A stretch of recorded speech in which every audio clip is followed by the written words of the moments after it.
So let's talk about the Washington Commanders, man. I'm trying to have hope for this team.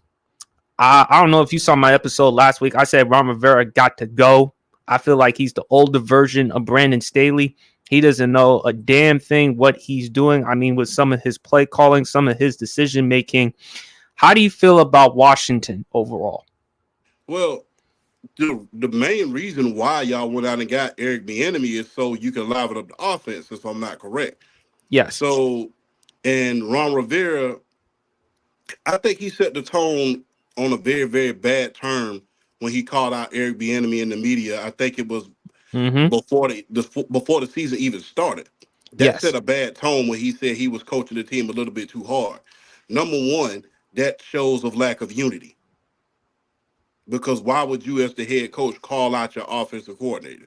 You don't see, even though, even though Matt, I think his name is Matt Canada from the Pittsburgh Steelers. Yes. He is doing terrible so far. But not once have you seen Mike Tomlin come out of the media and call him out. Now, he did say changes need to be made, but as far as calling out your offensive coordinator, that shows lack of unity. So he set the tone at a bad tone very, very early in the season when he did that. Secondly, Yeah. I believe that he thinks that he's still, just like he did in Carolina, trying to remake this team into the 85 Bears. And that's just not going to happen. That's just not going to happen. I believe all those old Chicago Bears close, including Mike Singletary, tried to do that. You're not going to recreate the Chicago Bears of 1985 in this modern day era. It's just not going to happen. Now that pass rush is good. Montez Sweat, Chase Young, those guys are great. But to try to recreate the 85 Bears is pretty much impossible these days. Yeah, very much so. And yes, I think not only Ron Rivera lacks unity, he also lacks awareness because I feel like he doesn't understand the things that comes out of his mouth that not only are detrimental to to himself but also as well as the team. Let's talk about Eric Bieniemy a little bit more. I actually like Eric Bieniemy. I think he's done a solid job so far as calling plays. I think he needs to incorporate the run a little bit more because even though I like Sam Howell, he certainly no Patrick Mahomes. And Eric Bieniemy, he's used to Kansas City's offense with Patrick Mahomes, Travis Kelce, and the crew. When I look at Washington, just like you talk about how Desmond Ridder holds on to the football a little too long, Sam Howell does hold on to the football a little too long as well. He's like the most sacked quarterback in the NFL as we speak. But at the same time, Washington's offensive line is just flat out trash. They can't protect him. They can't do anything for him. But back to Bieniemy, how do you feel about him? I think he's made some drastic improvements to that offense since last year. Because remember, last year they couldn't move the ball at all. Now, part of that was due to the quarterback problems they were having, but he's definitely got them off to a better start than we thought they would have had. Mm-hmm. How do you also feel about Sam Howell? Because I said for Washington they should tank the rest of the season to try to get Caleb Williams, and they're not going to do that. But how do you feel about with Sam Howell? He's competent, but he's not a world beater, especially in that division right now that you guys have to face. You already have to worry about Philadelphia. Dallas is very much up and down, and New York, they are terrible right now, but you get them on any given Sunday, then they might come in and beat you. Yeah, yeah, no doubt about that. Um, let's talk about Washington's offense a little bit more before we get into the defensive side. I mean, when you look at this offense, my concern is the offensive line. That's a major concern because how is Sam Howell going to protect himself? I've been saying, Sam, you got to get rid of that ball quicker than later. But also, you look at the running back duo with Brian Robinson Jr. and Antonio Gibson. I like Brian Robinson. He runs the ball very effectively. Antonio Gibson, he can help out. And then when you look at the wide receiver core, I mean, this is a pretty good wide receiver core. I mean, of course, with Terry McLaurin, you have Jahan Dotson, you have De'Ami Brown, a deep threat. You also have another deep threat in Curtis Samuel.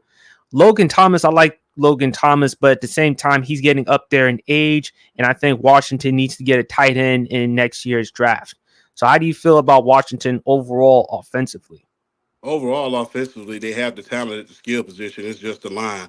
I don't think that taking for a quarterback is really the answer. You need an offensive line, either in free agency or in the draft, to be honest with you. Yeah. Now, let's talk about our defense because, as you previously mentioned, our pass rush. Like, listen, you can say a lot of things about Washington that are a joke. One thing that is not a joke is that pass rush. Sweat right now, Montez Sweat leads our team with sacks 4.5. You also mentioned Chase Young. You also, but also Deron Payne, who Yes. last year came off the Pro Bowl, had a really productive season. We took care of him, got him his money. Love having him on the team, and as well as Jonathan Allen. This is as good as a pass rush as it gets in the NFL. How do you like that? How do you like their pass rush? It's heat. It's heat, especially Mm-hmm. with Deron Payne coming off that big breakout season that he had last year. I was hoping that we got him and stole him from y'all and signed him to a big contract, but we didn't.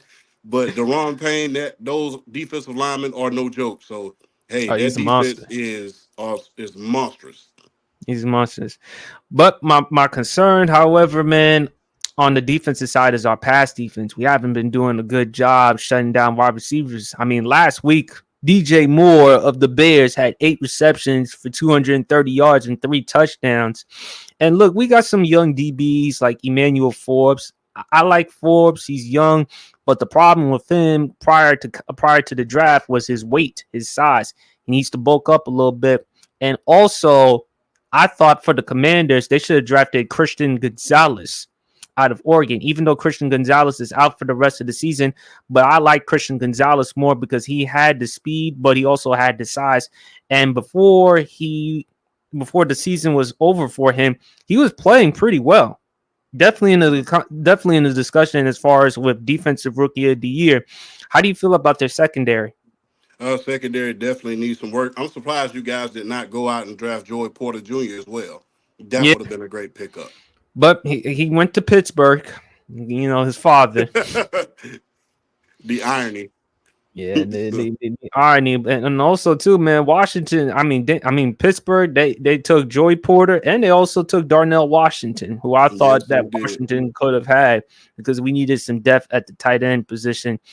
I said for Washington before we move on and make our picks. Washington, they finished the season 8-9. Where do you have them right now finishing the season? Let's switch that around and go 9-8.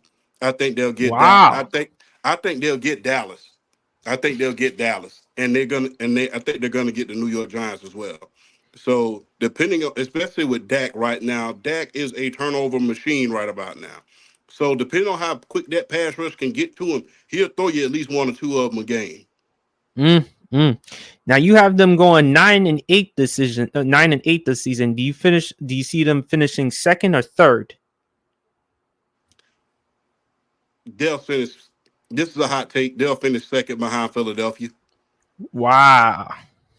Dallas Oh, defense is good, but Dak, I do not trust him at this point. He's turned over the ball, and the irony of that, he's not receiving criticism in the media like previous Dallas quarterbacks would have received, like Josh Allen mm. is received, like Josh Allen is receiving when he first had that 3 interception game. So he's not getting a lot of criticism in the media like he should be, if you ask my opinion. That's a pretty hot take because again, you know, a lot of people are probably like done with Dak Prescott. They're like, I was I expected the Cowboys to lose to the 49ers, but I expected a way much closer game, like 19-16. I thought Dak was going to struggle, but 3 picks in that game. I mean, the only good pass that he threw was the touchdown pass to the wide receiver. But Dallas's defense, and I gotta say this, man, they're getting kind of overrated because we saw what they did against the Giants, the Jets, and against the Patriots, against offenses, to say the least, not really good. We saw what they did against Arizona. They gave up over 200 yards rushing against that team of all teams with no Kyler Murray. And we saw what happened to them.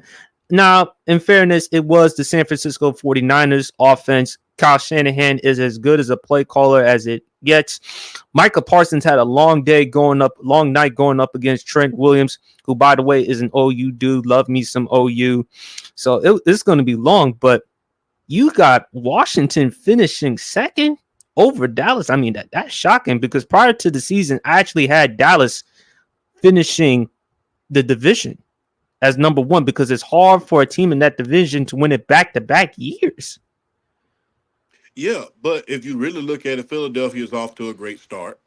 I Mm-hmm. mean, leading up to this point, as I said before, you've heard me say this. Numbers do not lie, but they are very much deceiving. Those first Mm-hmm. three games that Dallas played, they were playing against very, very mediocre quarterbacks and mediocre offensive line. So it's easy to inflate your numbers. Plus, you got to Mm. think about Aaron Rodgers did not play that first game. Aaron Rodgers didn't play when they played against the Jets. That's what we were expecting prior to them playing. Right. And the offensive line for the Giants is pretty much a blah. So, and then when they got to a decent offense in the Arizona Cardinals, it pretty much showed their colors. And then by the time you got to a great offensive mind like Kyle Shanahan, who could scheme against, I like to call him Lawrence Taylor Jr. because that's what he bills himself as, Michael Parsons, you got to where they could scheme around him and stop him from coming in different places. Then you got to see how well they were exposed. Not to mention that Dallas defense. I think they're missing Trayvon Diggs right about now. Yeah, they are. They They're damn missing sure are. Trayvon Diggs, so that's a big part of your defense or your cornerback. All right.